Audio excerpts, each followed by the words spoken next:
Ito si Rachel. Isa sa mga nagpunta rito sa Taste of Manila. Okay, Rachel. Ano ba ang anong feeling mo? Anong reaction mo dito sa nangyayari dito? Masaya po kasi unang-una nagkaroon ako ng chance na makain ko yung mga pagkain ng Pilipino na nami-miss ko na hindi ko nakakain sa bahay. Bayan ng amo ko. And then may mga band sila, may mga games.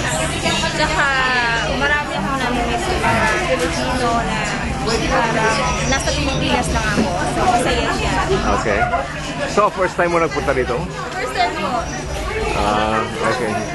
So anong particular na feeling mo dito kung makarating ka?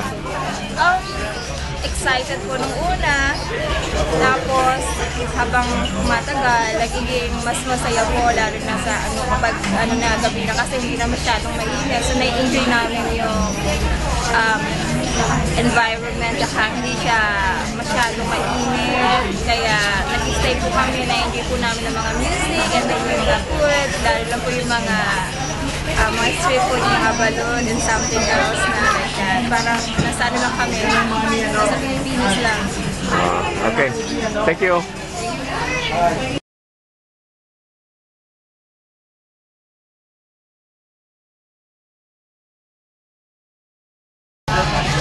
Ito ngayon si Christine and Edmond.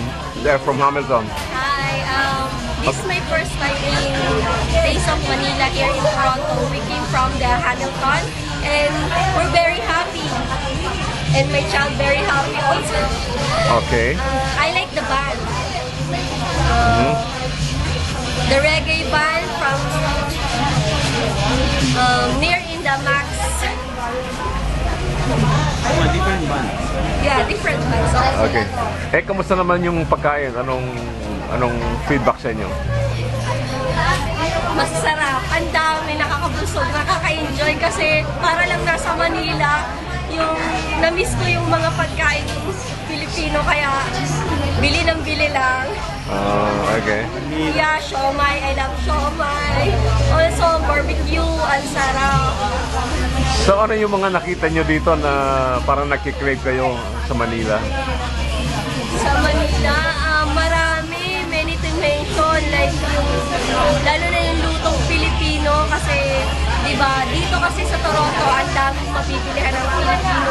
Lalo na dito sa FB Foods, ang daming Filipino foods. Kaya, namimiss ko pumunta lagi sa Toronto kasi this is my first time sa Taste of Manila. I love Taste of Manila. Sana maulit-ulit.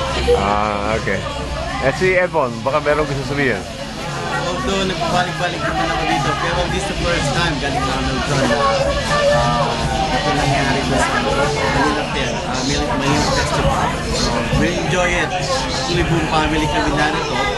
Papasalamat kami, marami kami natutunan at maraming bagay na makakontrol.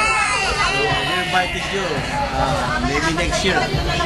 Sino man nakapanood, pwede pa naman pumunta. We enjoy kasi band, live bands, More foods. So basically, nag-enjoy kayo sa pagkain and then the entertainment portion? Yeah, super enjoy. Okay. Sige. Thank you very much. You're welcome. Thank you. God bless.